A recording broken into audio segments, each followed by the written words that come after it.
you ready, kids? Aye, aye, Captain! I can't hear you! Aye, aye, Fell in love with a groupie, yeah. Fell in love with a groupie, yeah. Fell in love with a groupie, yeah. Fell in love, yeah.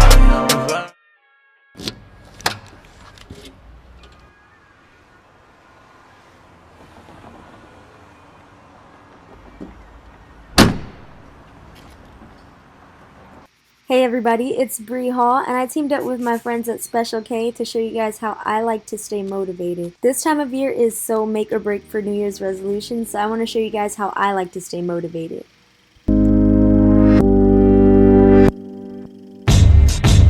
Alright, come with me into my journal. So, what do I mean when I say give your goals a purpose? Well, most people when they write out their planning, they just plan for the goal or task at hand. A normal to-do list looks something like this.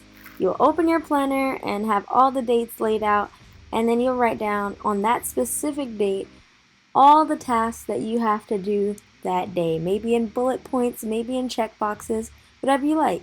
Then there's that urge to get started and time is ticking.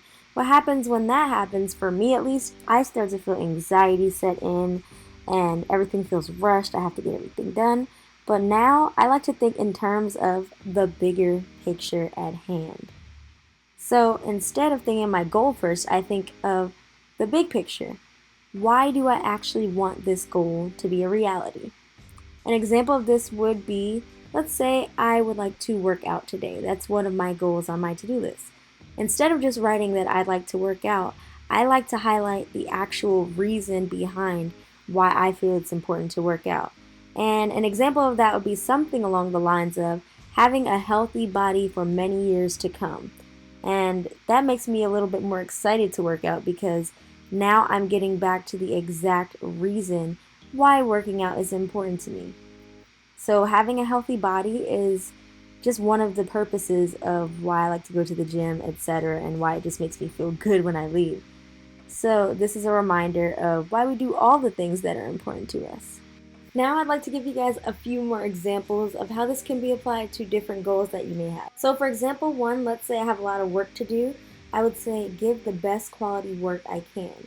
And example 2, to have a healthy relationship with myself and others.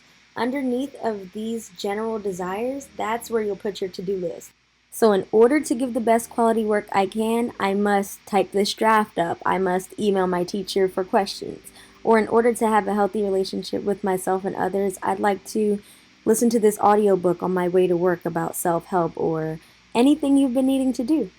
I am a firm believer in reward meals. In the long run, I really do like when my reward is somewhere aligned with the goals that I already set for myself. That's why I like having Special K, because Special K Red Berry cereal provides whole grains, B vitamins, folic acid, and is a great source of fiber. So I don't really feel guilty about it at the end of my week when I do have these in the morning. And the berries make a delicious treat to end my week off. Now look, if you guys are like me, I like to set these huge, just monstrous, ridiculous goals, and they can be very intimidating at times. One of my prominent goals right now is to obtain 1 million subscribers on YouTube, as I'm sure many YouTubers want that as well. But then you start to think about all the but hows, but I'm so far. And then you start really getting in your head and starting when, oh my god, just forget it. Forget it. Honestly, truly. But in that moment, I honestly psych myself out so bad that I end up completely losing sight of my goals and not completing anything. So what I like to do is I like to take that big, fat, juicy goal and I just like to break it apart. And what comes out when you break apart your juicy, big, huge goal is these smaller goals. And the smaller goals are like ingredients. And I like to think of my big goal like the main dish, like the centerpiece. When you see a chef cooking a meal, they do not have this magic wand that's like bling and it just makes the food magically appear. Although I wish that were the case, we add ingredients in one by one. I think of the small ingredients that make my big goal. So I would have to first make a video. Then write out a concept, but let's go even smaller. Think of a title. Now that is extremely attainable.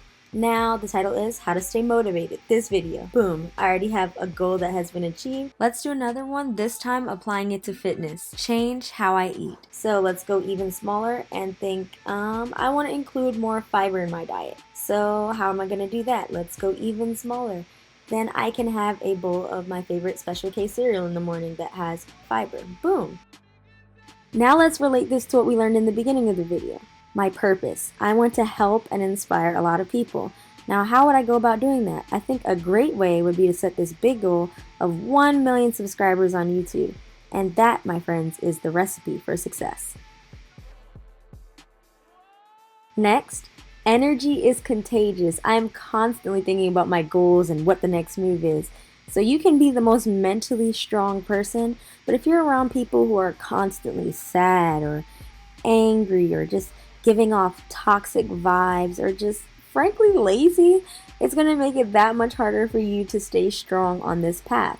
So like things attract like things, as they say in science. Your environment and the people around you could either bring you down or give you so much energy to accomplish your goals. I find that when I sit around a bunch of people who are working, I tend to work just because that's the energy of the room. So you're going to leave out of your environment just feeling energized and pumped, or at least I always do. And then that also has given me a lot of cool working relationships where we all can win. And sometimes I feel a little antisocial and I don't feel like working in groups. And in those cases, I like to go to a coffee shop where other people are working around me, or even the library. I heard knowing limits in the Adulting 101 video, but to quickly brush up, knowing your weaknesses and your strengths and planning around them helps me so much. If I know I want to wear makeup the next day, little things like prepping my makeup sponges and other things to plan around my goals really does help. Consistency really does win the race. Who would have thought this little girl in the picture would be talking to you guys right now? I was the girl that kept playing and kept hitting the tennis ball when practice was over. I was the girl in college that had her headphones on in the art studio and didn't even realize class had been dismissed because I kept drawing. Freshman year of tennis, I was an alternate. I didn't let that stop me. I had never hit a ball before in my life. I always knew that my consistency and my effort was going to allow me to shine when the time was right. I won 45 of the 48 matches I ended up playing in high school. I still have that voice in my head that tells me to quit, tells me to stop, and that I'm not good enough. And you know what I say to it every time?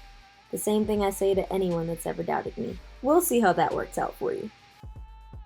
I've been on this journey for about a month now, showing you guys how I became a morning person, how I stayed motivated, and how I fueled my morning routine with the help of my friends here at Special K, and I cannot wait to continue this journey throughout the year and keep this motivation up. And my final tip for staying motivated?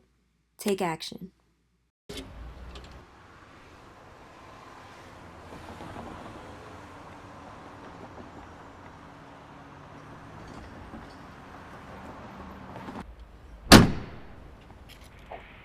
Hey, you trying to go to the indoor tennis court around 2?